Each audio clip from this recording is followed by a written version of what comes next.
Yes, here we go. All right.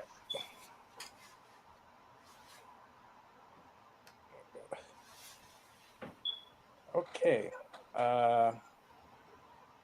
We are here. Go to channel. Hey, everybody. We're live. And okay.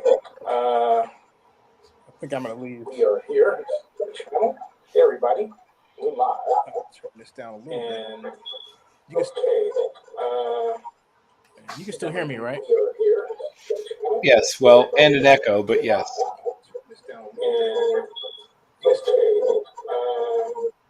You can still hear me, right? Yes, well, and an echo, but yes.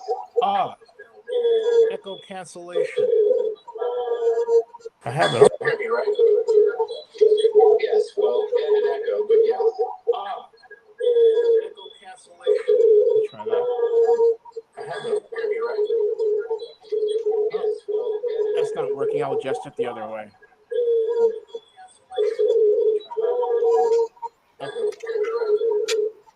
Okay, and then I'll adjust this and I'll turn this up. Sorry about that, Bill. Is that better? Yes. All right. Hey, everybody. We're live. And I'm joined by our resident NFL draft expert, Bill Carroll. We're talking about the retirement of Derek Carr, one of my favorite quarterbacks when he was in Oakland. And actually was my favorite quarterback when he was in Oakland, other than Jameis Winston. Derek Carr finishes after 11 seasons with over 41,000 yards. Yep. And a passer rating of 92.8. Yep. And he's played 9 seasons with the Silver and Black. And he had some of the greatest years with them and produced some of the most fun I've ever had at Raider games.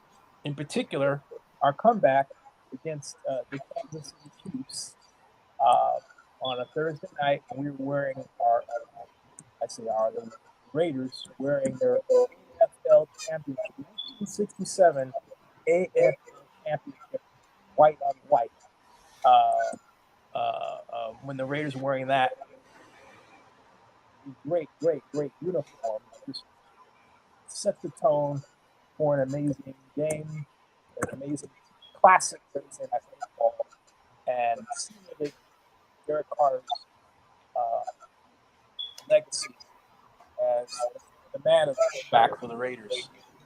And then I'm going to show you that video from that time right now, folks. For those of you who've never been to the Coliseum and always wondered what the atmosphere was like, through the magic of YouTube, I'm going to present to you a magical moment in time, never to be forgotten. Here it is. This is the scene, right, folks? Coliseum. This video is officially a good 7 years old. Yeah. And it's at the West Side Club of the Coliseum. You can see the gentleman sitting at the bar wearing the number 4 jersey, right, Bill? Got a Derek Carr jersey on. Yep. And there's another gentleman with a Derek Carr jersey. But I'm going to play this right here.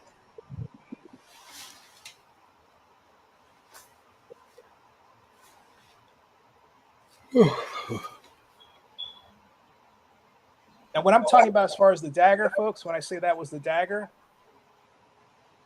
the Raiders just scored a touchdown to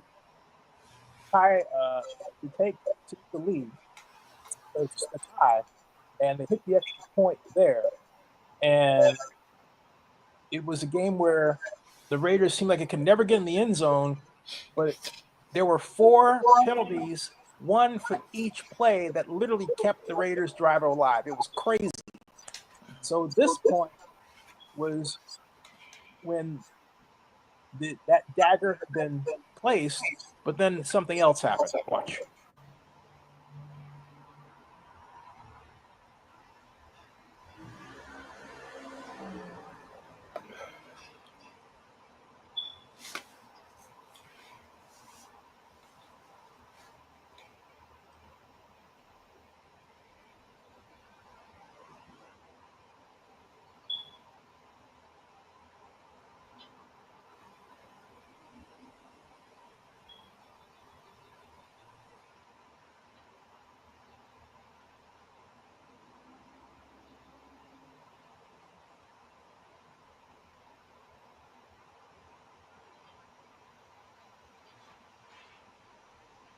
That's Morris Bradshaw, who just passed away. The man.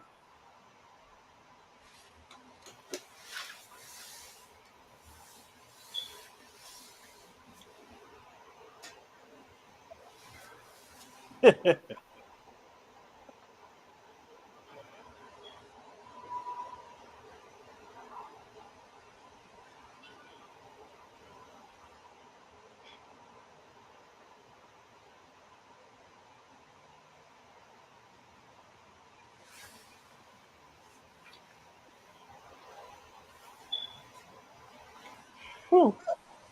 I didn't think that would bring me up. But that's just one of a number of moments of that. I had the pleasure of recording the Coliseum. Thanks to Derek Carr.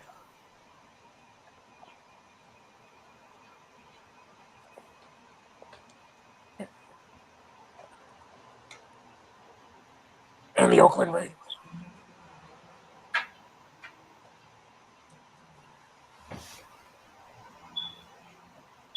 So anyway. Yeah. And for a team that's obviously had some real cap issues, this will at least present some cap relief opportunities.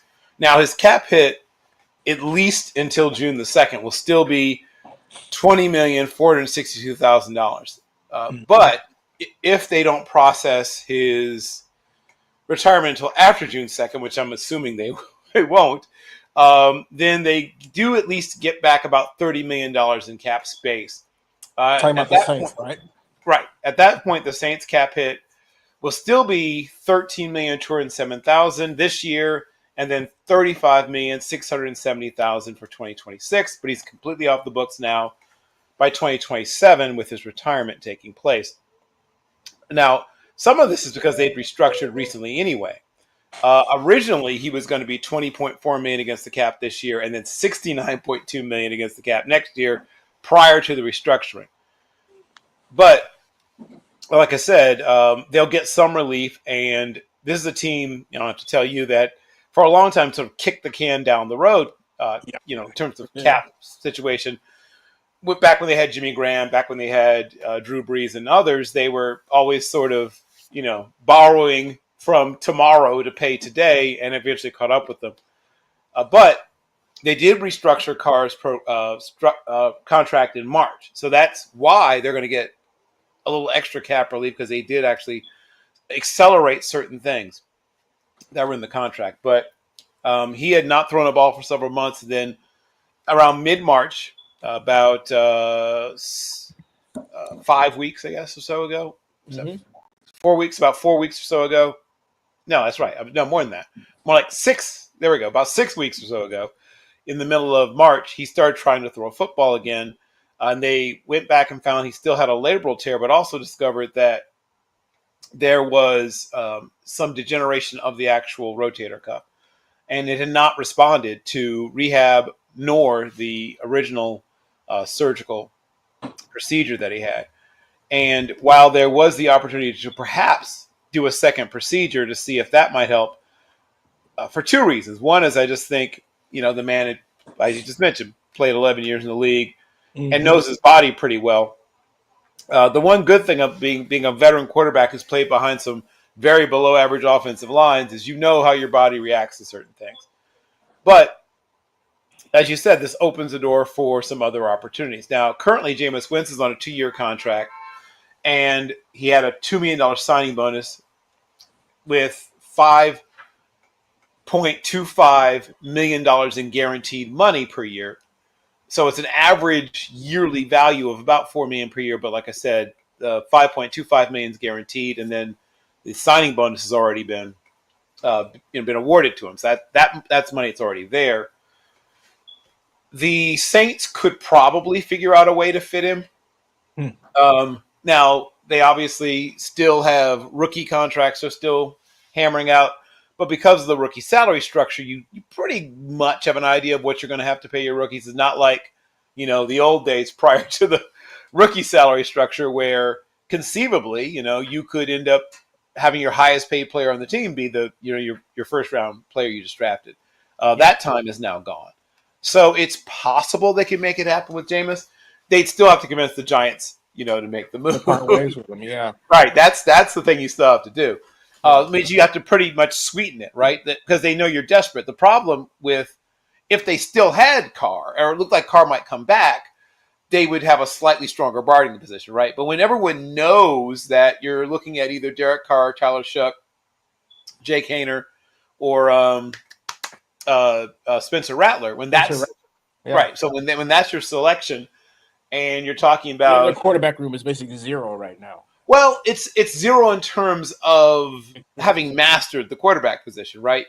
You have a second, two very young players, and ironically, one guy who's about as old as the rest of them, but is a rookie, right? He's 25 years old, so you have a 25-year-old rookie. You have the youngest person, which still is kind of weird, isn't it? Well, he knocked around. Remember, this guy was at one point had beaten out Justin Herbert for the quarterback job at Oregon. Mm-hmm. So he's been around. But you have, this rather old rookie. You have, a guy who – so you have a lot of college football experience, right? 5 years for Rattler, 6 years for Haener, and a spectacular 7 years altogether for though he redshirted, counting a redshirt year for Tyler Shuck. But you know what Tyler Shuck, if I may, what they lack is somebody that actually knows the defenders that they're playing against, right, and the defenses and the nuances, and that's where Jameis would fit in beautifully because he's got books on everybody. He's got, Rolodex long list of people in his cell phone. You know what I mean? And a lot of intangibles that really don't go into what a person gets when they get a Jameis Winston, anybody of that veteran caliber. Right. But as we just said, he's not a free agent, right? Jameis is not a free agent. Right. You have to so there are still some free agent quarterbacks left. Now, obviously, the quote unquote pick of the litter, and in terms of somebody who has books on everyone, of course, is Aaron Charles Rodgers. The issue is fitting him under your cap situation. He's unlikely to sign for the vet minimum. Do you think he's actually a good investment?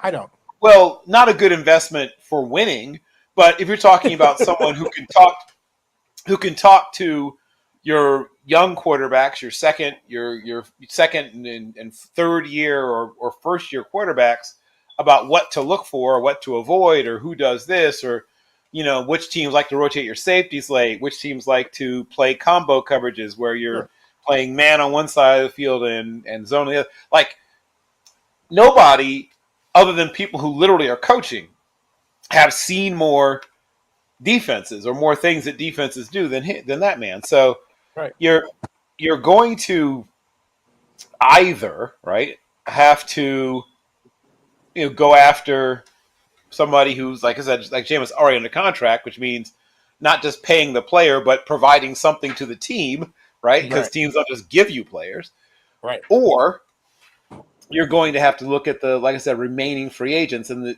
obviously they're somewhat picked over at this point.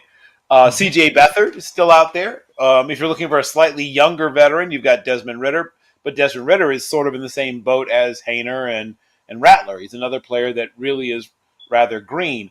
Carson Wentz is still available. He's a little more experienced. You could probably get him for the vet minimum at this point. Teddy Bridgewater is still out there. Jeff Driscoll is still out there. Driscoll, once again, is not a guy with a lot of experience. Tyler Huntley has some experience. Mike White's been around a little. Jaron Hall is another young veteran. And then Ben DiNucci is another sort of young veteran. None of them can move tickets like Jameis Winston. Well, I think Aaron Charles Rodgers could probably move tickets. No, not at all. He may not win. He may not move football teams, but he still moves tickets. Not at all. No, they could elect Jameis the mayor of New Orleans, and whereas Aaron Rodgers, they'd laugh. Jameis Winston is so popular, it's just not funny.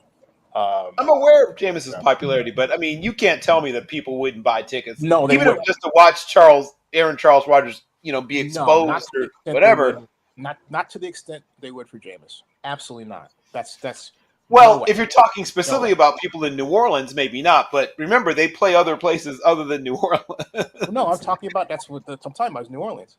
Right, but I'm saying they Jameis go on is the road. You know what I mean? They don't just play at home all the time. yeah, There's still people who but haven't seen Rodgers play, who, even though it's not the Aaron Charles Rodgers of old, would want to see him play, whether he's good or not. I'm not saying they don't want to see Aaron Rodgers play. Of course they would. But my point is that it's very simple. First of all, Jameis is wildly popular in New Orleans, and In has New been for Orleans, some yes. time. Uh, We're both agreeing so that we agree to. he goes to play there, and my prediction, he and the team perform exceptionally well, which means they go on the road, and guess what? They become a road attraction. More so than, I mean, let's face it, Aaron Rodgers has not had a great track record since he's tried to make his comeback. Went to the Jets and everything. That didn't go well, and It he's did not. not It did been not.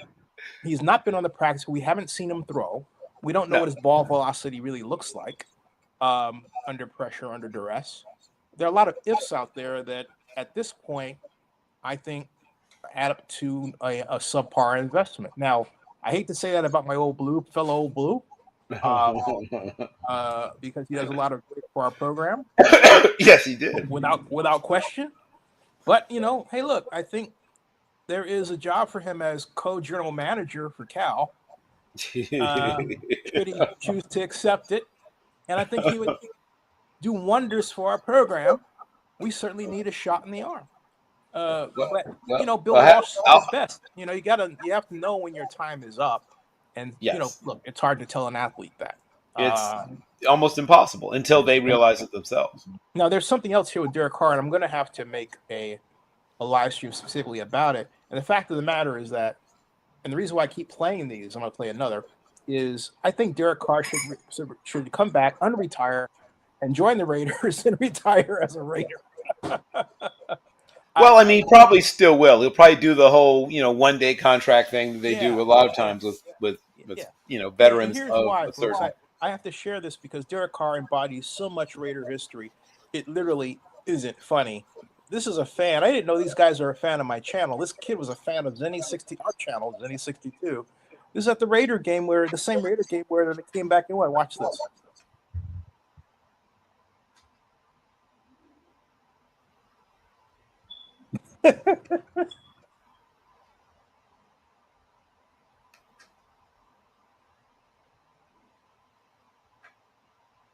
Beat the chefs.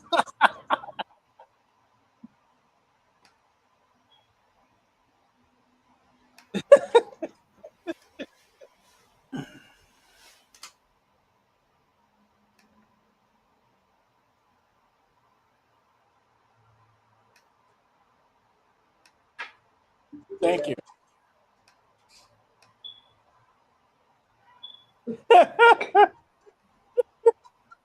Oh, that was so much fun, Bill. That's what I remember. That's what I choose to remember about Derek Carr. And I say that because he didn't have a great time in New Orleans. He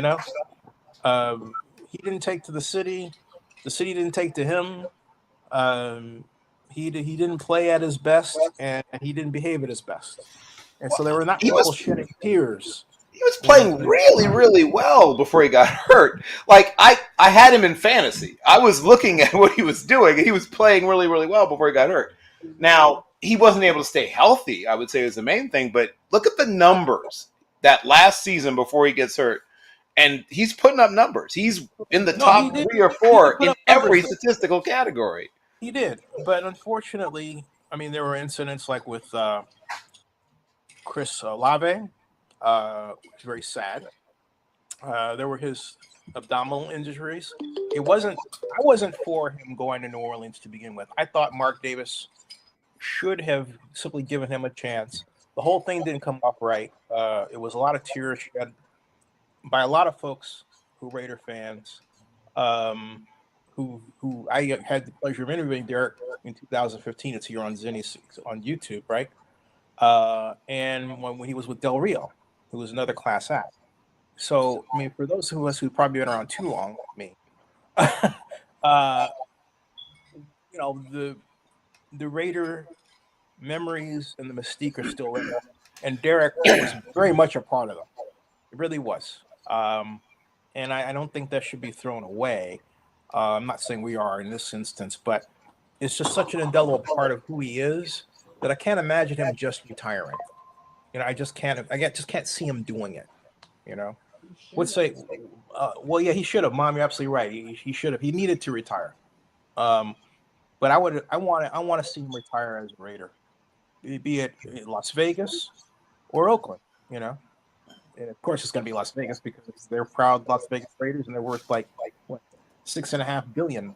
So, which is a ton of money. What say you, Bill? Well, like I said, I'm sure they'll have the ceremonial, 1-day contract signing or whatever, and then he'll retire.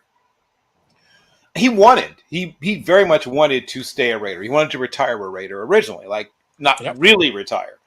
And as you said, for whatever reason, the team didn't feel like it was a good use of their resources to invest in him for the, this was probably going to be the last contract in his career either way, right? No matter what happened.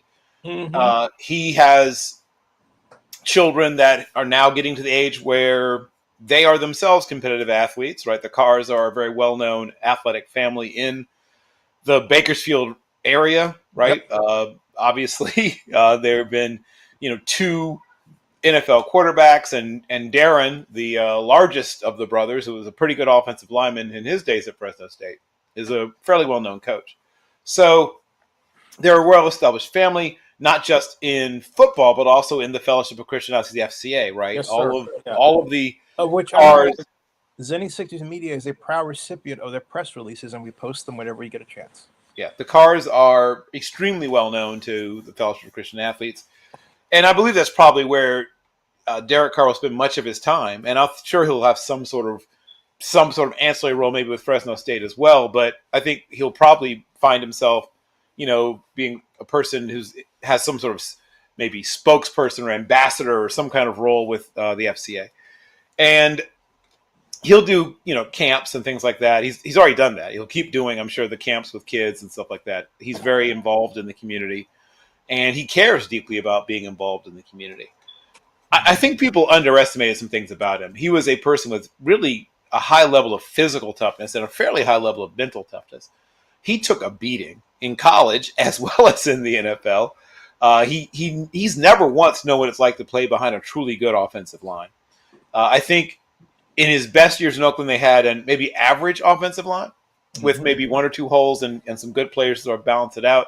But towards the end of the time there, they had 2 or 3 well below average players playing in front of him, especially once, Donald Penn was gone and people like that. But I think the main driving force, things that'll be remembered about him, right? He had to adapt to several different things. Obviously, the Raiders themselves underwent a couple of different changes in his time there, of whatever type, logistical, procedural, personnel, like everything changed. It's, everything changed while he was there. Lots of different types of changes within the organization while he was there.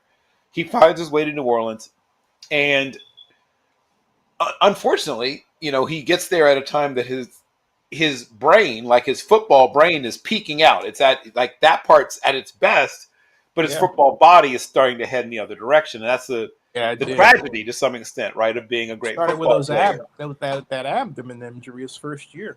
Right, and that's the great tragedy, right, of being a super high level athlete, particularly in a sport like football, particularly a position like quarterback, where you keep getting better mentally every year, right, that you keep playing.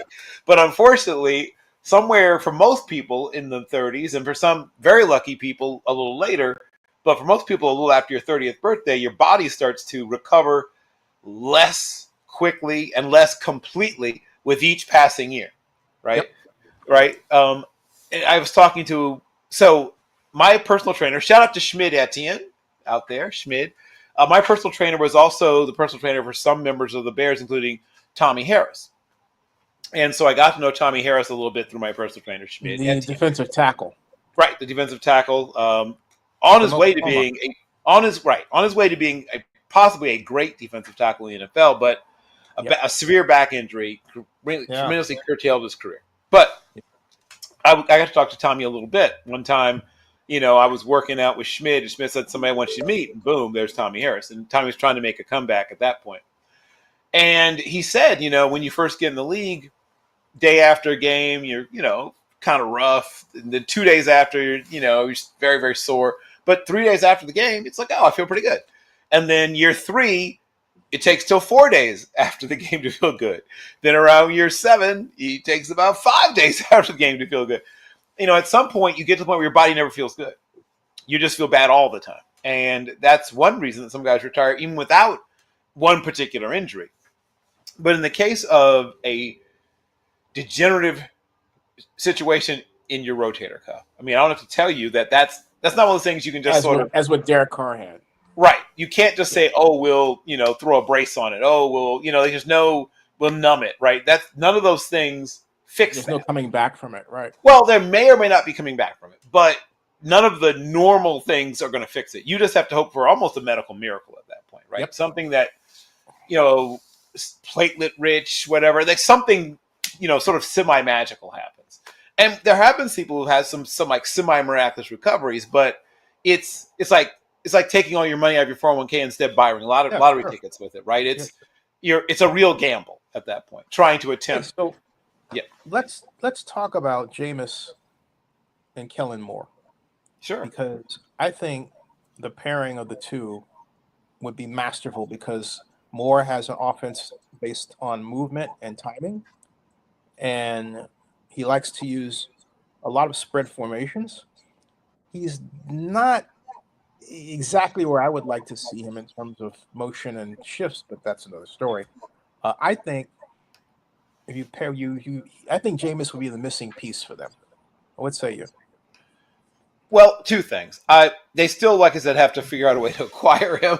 Well, that's different. I'm talking right. That's a whole other question. But if Jameis comes in, I think that one, obviously, he lifts the level of the offense immediately because he's the one person who's not a giant question mark. And while Jameis has himself at times been inconsistent, the one thing that you can say is no one's ever doubted his talent, right? No one's ever said, oh, we don't know if he's talented.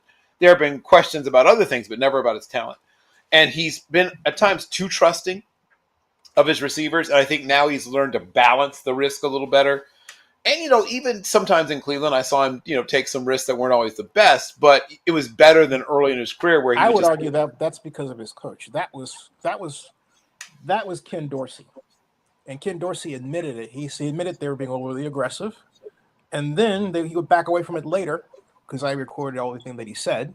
And it added up to a big mess, which is why he got fired. Yeah, well, Ken Dorsey has managed to be shown the door from Buffalo as well. I remember when Ken Dorsey was a skinny kid from Orinda, California, on his way across the country to play at Miami. So a lot of the guys who were coaches, I remember when they were skinny kids. But yeah, but Ken Dorsey underscores the point, if I may. There's a set of coaches that don't know how to coach the modern passing game. They don't understand the system that Bill Walsh established. They know parts of it, like, for example, progressions. Progressions, you hear them all the time. Now it's a standard on ESPN. But progression doesn't mean you look at every single quarterback or every single receiver on the field. You have announcers that say, well, he's not looking at the field. You don't get that kind of time. And it's not even logical to expect that. So there's been a lot of, I think Steve Young said it best. I was trying to get him on the show. Bad passing games and bad football, but people love it just because, hey, the ball's in the air, it's being thrown around and everything else. Well, okay, bully. But is it controlling the football? No. Is it winning the games? No. And yet we have this big mess of passing games that are being coached again and again and again and again and again. I say that because the one time that Jameis Winston was in a ball control passing offense with Sean Payton when he was coaching it. And Jameis Winston was famously 14 touchdowns and just 3 interceptions. All right. And it was a beautiful offensive design, nothing particularly unusual. Just, hey, look, moving what we call the launch point. Jameis sprints here, rolls here, play action here, shovel pass there. And first game out, as a Saint, with the combination of Pete Carmichael as offensive coordinator and Sean Payton as coach. They faced the Packers, which were wildly favored, like 17 points in some cases, and they beat them 38-3. Jameis Winston threw 5 touchdown passes. 5. He was intercepted once late in the game. Yeah, and Sir Chai is here. Sir Chai, how are you? So Chai says, hey, one of our longtime viewers. He says, Jameis Winston back in New Orleans? Nice. I think it'll be nice, Sir Chai. But hey, Sir Chai is equally nice, Sir Chai, is the fact that you're here to grace our presence. So happy to see you, one of our longtime fans. I mean, he'll go back years, right? So, but my point is that I predicted before that happened in 2020. Hey, Sir Chai, thank you for the 2-bomb. He contributed $2 here, and he says Saints should have drafted Shedeur and Shiloh Sanders. Interesting. And we'll pick up on that in a little bit. But my point is this: I emphasize that year because it was an anathema to the idea that Jameis couldn't play in a ball control passing offense, was an interception machine, all this other crap. Okay? It was crap. And yet, to this day, particularly on social media, every time they say he's an interception machine, you bring up 14 touchdowns and 3 interceptions, no one has a response for it at all. It's hilarious. And I'm saying that because I believe that Kellen Moore, who installed that kind of offense, should get Jameis Winston. In fact, I believe Jameis will play that kind of offense with the Giants under Brian Daboll. Actually happens to be the user of my read option jet sweep offense that I originally developed for John Gruden and gave to him at the 2018 NFL annual meeting. And he had Will Kiss, the Raiders PR guy, wait for me in the lobby to get that play. And that play has been replicated by not less than 7 different NFL teams in its history that I've been able to record. So, and I designed it, not to get too far down that path, but just briefly, because I knew John Gruden wanted a passing system based on the run. Boom.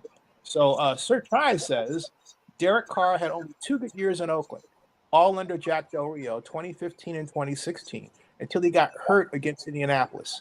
I can see Derek and David Carr having a sports TV show. Best of luck. But he's right, though. Those were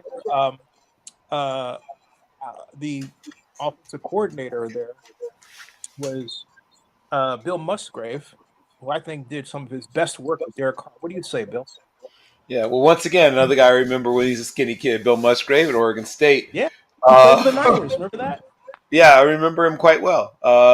Actually, he and Ken Dorsey were kind of similar guys, right? Game managers with kind of weak arms but smart. But yeah, Musgrave is I think an underrated game planner and offensive designer.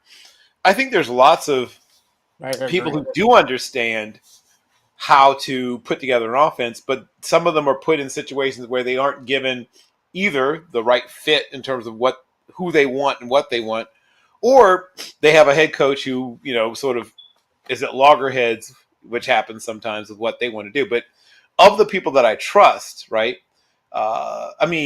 there's people I think that would do a good job with, Pep Hamilton is now with Mike Locksley in Maryland, which thank you, Pep Hamilton, which is an interesting situation because Locksley himself is a brilliant offensive mind, and so the two of them together, Maryland's football team should be fun to watch this year. But look at Pep Hamilton's record of developing quarterbacks, right? He's got some really interesting names on that resume. Obviously, Andrew Luck being the most prominent, but he helped Justin Herbert go from being a guy that they thought was going to sit for a significant period of time behind Tyrod Taylor. And then when, Dr. Needle intercedes and punctures Tyrod's lung, boom. I still can't believe this doctor for Tyrod Taylor put a needle in his heart. Well, not his heart, his lung. Well, his lung. It was like close to punctured his lung, right? Well, what happened was he had ghastly. He had some pain, from a bruise, and they were trying to, numb it a little bit so you can go out and throw the ball freely. And I mean, why he's going that deep, I don't know. But for whatever reason, instead of it going into the muscle, it goes all the way through into the lung and punctures and collapses his lung. God. Right. And so Tyrod goes from getting ready to warm up and take the field to literally with minutes before the game starts, Zenny, they had to get Justin Herbert ready. Who's been getting some reps, but he's getting backup reps, not starter reps. So shout out to Alphonso Pep Hamilton, who managed to get Justin Herbert up and ready to go to start and win several games, even as a rookie. Yeah. But he's worked with a lot of young quarterbacks. With the Texans, he managed to get a couple of good games out of the kid from Stanford. What is his name? Davis Mills. Davis Mills. Yeah. The best that Davis Mills has ever looked was under Pep Hamilton. Now that's right. But you get to a point where. Oh, and by the way, what coaching point did Pep Hamilton popularize? Do you remember? Oh, you mean the what do you call them? Peps in his little Peps talks or whatever. You're talking about those. From touchdown to check down. Oh yeah, yeah. Well, that was a Pep Hamilton saying. Yeah, well, I mean, it's simplifying the Bill Walsh offense. Yeah, I mean, it's right. It's been around even probably before that, but popularized is a good way to put it. Crystallized and popularized. Right. The fact is that there are lots of teams that are trying to be safe with the ball. In fact, most teams, at least they say they are, right? There's a few teams that take. I would say unnecessary risk, but most teams, at least in their expressed intent, is to be cautious, right? Now, I mean, Jared Goff speaking of Cal, is an excellent example of a guy that when he's seeing it and the ball's coming out quickly, he's really good. He's borderline great even when everything goes to plan, right? When the pre-snap read matches up with post-snap, when the ball comes out on time, when he's well protected, he can play at a well-nigh elite level. I'll never forget the Stadium Azteca duel with Mahomes, right? Where he actually outplays Mahomes in that game. People forget this is a guy who was a Super Bowl level quarterback, played in a Super Bowl before he gets to Detroit. Yeah, that's right. And while there are things you look at when you see him and say, well, I don't love this, I don't love that. Whenever he's chased out of the pocket, a friend of mine once joked, it's like watching an octopus fall out of a tree. Admittedly, it's not. Wait, say that again? Watching Goff when he gets chased out of the pocket is like watching an octopus fall out of a tree. It is, while it's not the most, coordinated or graceful thing you've ever seen. I don't want. Well, like I said, while it's not the most coordinated or graceful thing you've ever seen, within the pocket, when things are happening on time and the way it's supposed to happen, he's able to play at a super high level. And while there's a handful of quarterbacks who are equally good at both, right? Both when everything goes to plan and then creating on the fly. Obviously, Patrick LeVon Mahomes II being the Quanasonon like perfection of that, who can do both. Most quarterbacks are better at one or the other, right? You have guys like Justin Fields who are better at the second play than the first play, at least in part because their athletic ability forces the defense to simplify once they break the pocket, right? The defense can't do all the things it wants to do because they're terrified of him taking off and running. So now guys start to, instead of doing something fun or interesting, they have to just try to make sure Justin Fields doesn't beat them with his leg. And that's another player. We're talking about guys who have a chance maybe to go from being a backup or a bridge quarterback to the guy. Justin Fields is the person that has a chance to become the guy in New Jersey / New York with the Jets. Jameis has a really strong opportunity to end up being the guy also in New Jersey / New York with the Giants. Yeah, he does. Mm-hmm. So, but let's say the Saints turn around and the governor. This can happen. The governor of Louisiana and the mayor of New Orleans pressure. Carol, you know where I'm going with this, Mrs. Benson, and then Mrs. Benson in turn presses the general manager Mickey Loomis and say they get Jameis Winston in there, which could happen. Okay, right. I mean, it certainly could. Right. And I believe it will be Jameis' one opportunity to be again in what I predicted he was best to be in, which is a ball control passing offense in 2020. Everybody laughed at me. I had the video to prove it. And then, of course, Sean Payton proves me right and everybody else wrong. And he goes to what? 5 wins and 2 losses until he is the victim of what I assert is a bounty hunt. It was a bounty hunt on the part of the Buccaneers, executed by Devin White, who laughed about it and still laughs about it on the team bus, and still has never apologized to Jameis for his reaction. Their treatment of Jameis was absolutely horrible. But I digress. My point is that Jameis proved that he could play well, and he could play best. His best season ever was in a Bill Walsh offense. So it should really put this idea that he's going to do it, and then say, you know what, some coach out there and general manager should want to say, you know what, I want to see him finish a season in that offense, and I think he would get me to the playoffs. That's the kind of mentality you have to have. I thought they were going to do that with the Browns, and even truth be told, Jameis' father and his family thought the same. They thought the Browns are going to put Jameis in a ball control passing offense with play action. That's what they were told by the Browns. But they didn't do that. They didn't do it. They put him in an air raid style offense that, had a hard time marrying itself to the concept of timing with respect to footwork. Didn't understand the difference between a hitch step and a pass without a hitch step. A hitch step focuses when you put your foot until you step into the throw, which really you should do on sideline patterns so you make sure the cornerback won't pick it off, right? Instead, if you watch the tape, Jameis is throwing without a hitch step, which means what? No oomph on the ball, but also to a receiver that is not making this cut to fake out the defender. He's rolling into this is hilarious. He's rolling into the pattern, which is like saying, hey, intercept the ball. You know where I'm going. And there was actually a couple of cornerbacks, a couple of defenders that told me that they had that problem with Derek Carter's version of the offense that Jameis was in. He said, yeah, I could predict the gentleman who was with the Carolina Panthers, whose name quarterback this week, right out of my mind.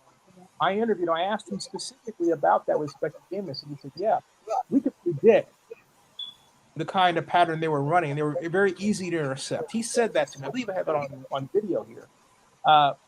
It's the kind of and I talked to Derek Carr about that too, off camera. But my point is that it's the kind of malpractice that Jameis has been subjected to time and time and time again.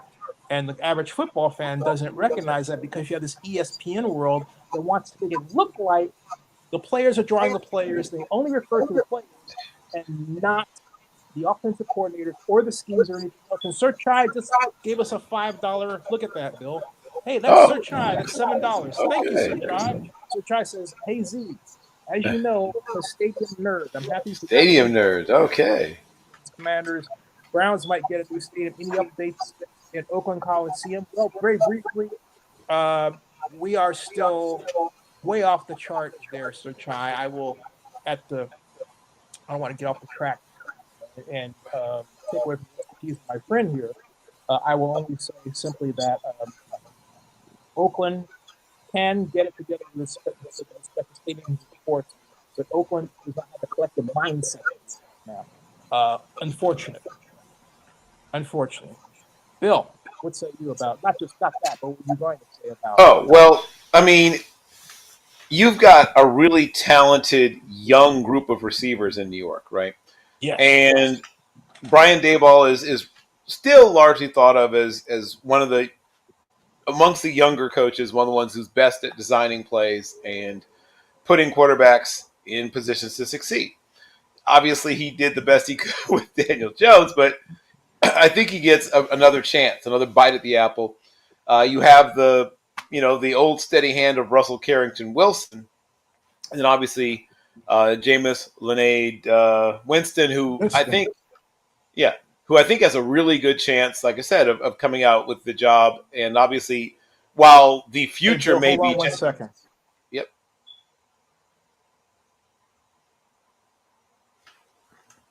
Go ahead, Bill.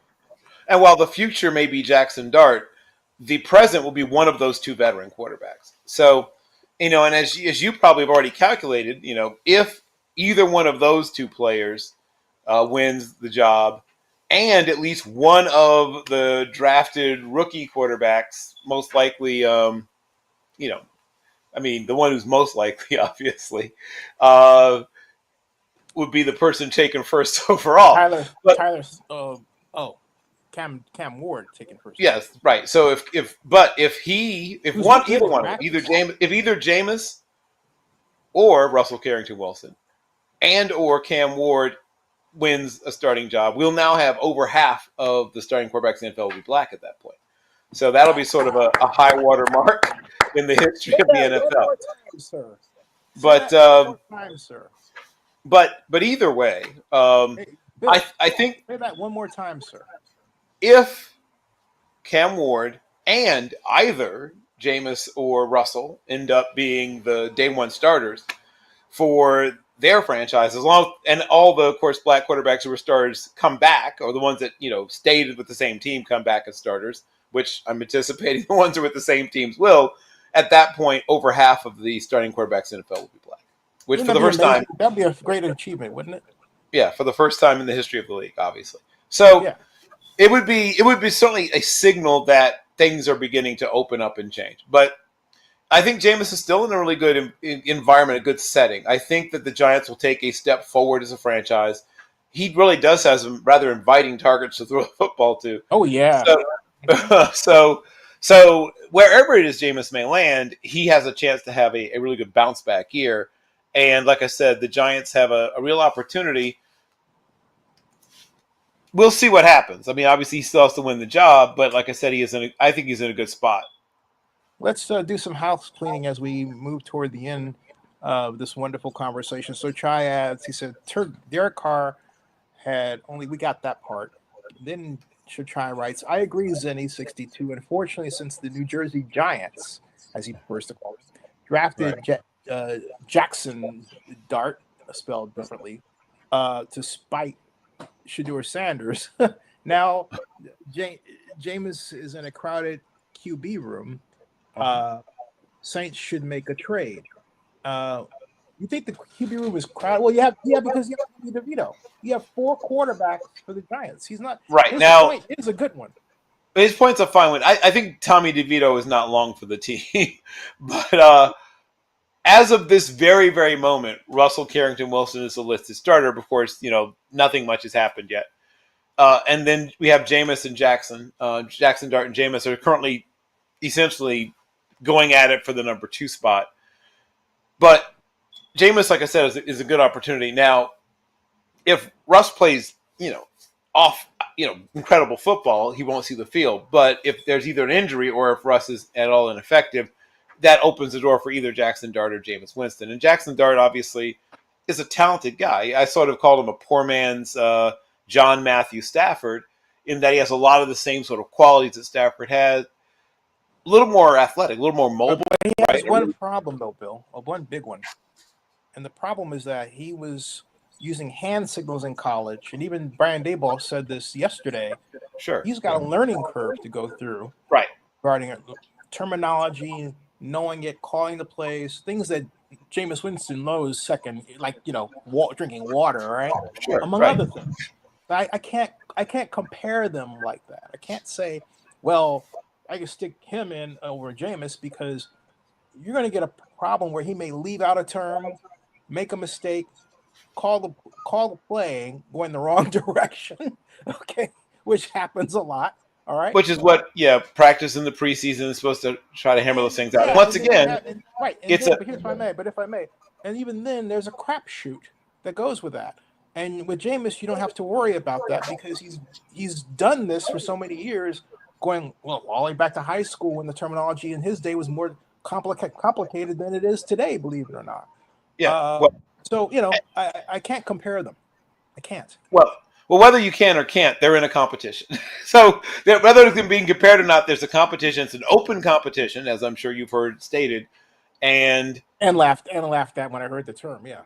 Well, I mean, however you treat it, that's what they're saying it is, right? No, we'll see. I'm biased. I am biased. I have a right to be biased. My mom is like, "Don't be so biased." I'm biased.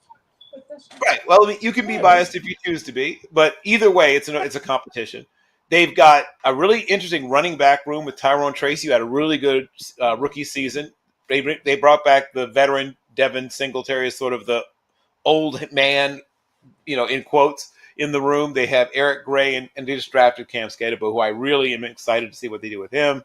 Amen. And then a really interesting wide receiver group with Malik Neighbors, Jalen Hyatt, Montrell Washington, Darius Slayton. They brought over Lil Jordan Humphrey, formerly of the Denver Broncos. Lil Jordan. Lil Jordan Humphrey. And I then love Bryce. That name. I love that name.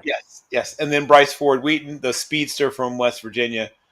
They have Wan'Dale Robinson right now in the slot, and he's he's backed up by Emar Smith-Marset and the veteran Zach Pascal. Now, I'm fascinated by the fact they have currently Theo Johnson listed at the top of the depth chart at tight end, which is interesting to me, because Daniel Bellinger looked good to me in the times when he was out there. Talk about Theo, though. Well, that's a talented guy, right? I liked him a lot at Penn State. He needed some work on some parts of his game, but it looks like maybe he's hammered those things out. Things you like about him: he's got really good hands. He's a good route runner. He's got a big frame, 6'5" 3/4", I think, about 254 pounds, and he can move. He's not a freak athlete, but he's an above-average athlete. So you've got a big target, and they'll do some 12 personnel stuff also. But you got a big target. 2 tight ends, folks. Yeah. Yes, right, and they'll do some of that with him and Bellinger. And then Meinertz, who's more of a blocking specialist, is behind those guys. And speaking of guys who came over from the Denver Broncos, they also have Greg Dulcich, who a very talented but really injury-riddled time when he was in Denver. So if he can get healthy, he could push, one of those guys who are ahead of him. And, of course, their offensive line, which has been at times, up and down. They have Evan Neal on the right side, and, of course, Andrew Thomas, who's their best offensive lineman, on the left side. John Runyon Jr., feel old moment for me, right? The son of John Runyon, who I remember scouting him when he was coming out. Who's an NFL exec now. Yes, now an NFL executive. A talented young center in John Michael Schmitz, formerly from University of Minnesota. And frankly, I'm a little concerned about their right guard position. Right now it's Kubis, backed up by Greg Van Roten, and the rookie, Marcus Mbow. I wouldn't be surprised if Marcus Mbow eventually pushes his way, maybe not day one, but maybe before the season's over. If he turns out to be a starter, I won't be shocked. So it's an improved offensive talent group from the year previous. Yeah. I need to make our investor Search Eye happy because he added something. It's a little off, the beaten path here, but not our normal beaten path. And he writes, just a side comment, as I predicted that the last dive bar and Brazil crowd all quietly moved to the San Francisco Giants. Meanwhile, the A's are doing very well in Sacramento. That's why trolling doesn't work.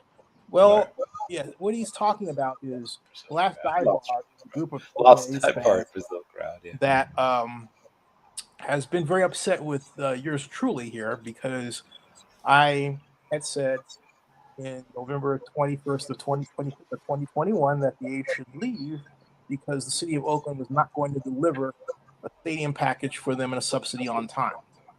And I tried to get everybody to pay attention to, the details behind that, including tax and finance. And I got some comments, including Sir Chai. Thank you very much, Sir Chai. And so, I think Sir Chai, the problem is that, and we're seeing it, the person who was last the mayor before the great Barbara Lee took over was indicted and is still under the scrutiny of the FBI, and we don't know exactly what's going to come out with that case. It's very sad for the city's history, and she did a lot of fooling the audience of the residents. We'll talk about that more at another time, but I got your comment out. Hey, Bill, as we close to the 60 hour, what do you think is going to happen? What do you think the Saints are going to do? I'll give you your. Well, I mean, I'm sure they're going to. I'm sure they will inquire about the availability of Jameis Winston. I don't think the Giants are going to make him available. I think the Giants, are going to hold on to him. I think Tommy DeVito is going to become available pretty soon. I don't think that exactly moves the needle, but I think that DeVito probably gets shown the door. I think one, they made an investment, not just in terms of the money they're paying, but I think they truly believe that Jameis is the one I think they see Russell as a rental, a 1 year guy. I think they see Jameis as potentially more than 1 year guy. And obviously Jackson Dart. Remember, Brian Daboll's essentially coaching for his life at this point, right? So he doesn't have the long leash he had a couple of years ago when he's messing around with Daniel Jones. Nope. Now something's got to happen. So the leashes have gotten shorter for all of the quarterbacks in New York. So if you are you're talking about overvalued. Oh, Daniel Jones, nice guy, great parents, met them, interviewed them. Sure. But yeah. I thought that was a reach. Whew. My goodness. Yeah, well, I had a 3rd round grade on him. I was perplexed by people who thought he was a 1st rounder. But you're not the only one. Oof. Yeah. But like I said, what's done is done. He's now there to provide quote unquote competition for Anthony Richardson. But I truly think that unless they are willing to blow the doors off of the Giants with an offer, I think they hold on to Jameis. I don't think Jameis is going to be made available unless somebody essentially overpays or makes a very generous offer. Because, like I said, I think Jameis they gave him a 2-year contract, and I think they want to have him for 2 years.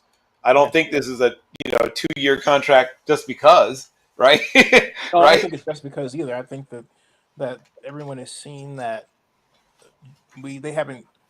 This is a new Jameis Winston. He's his full flowering personality. He's a father of 2 kids. Yep.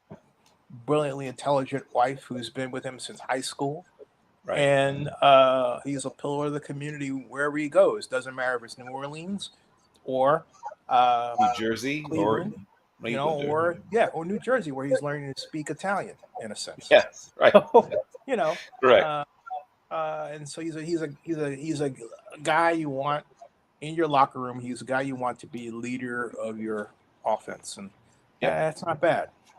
It's not bad. Well, folks, we're going to close it down here. It's been an hour, roughly. Bill, thank you for taking the time to have this wonderful conversation. Sir Chai, thank you very much for your presence and your money. Folks, there we go.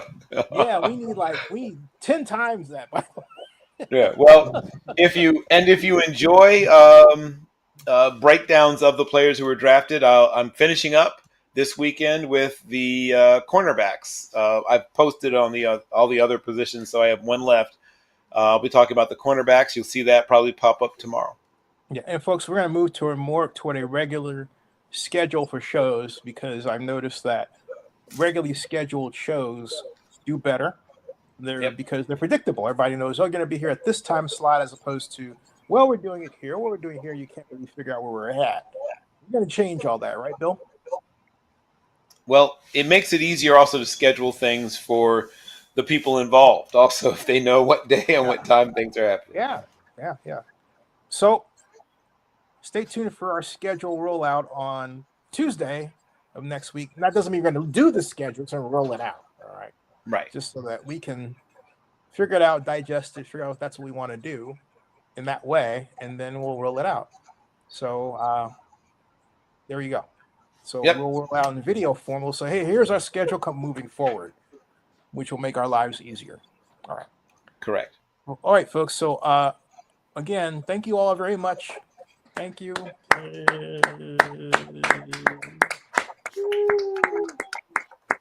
you. If you haven't done so before, please subscribe to the Vlog Report with Zenny62. And if you need reputation management work, if something online is there that you don't like about yourself or your company, please visit Zenny62media.com. Send us an email with your problem. We'll write a proposal back. We will assess your problem.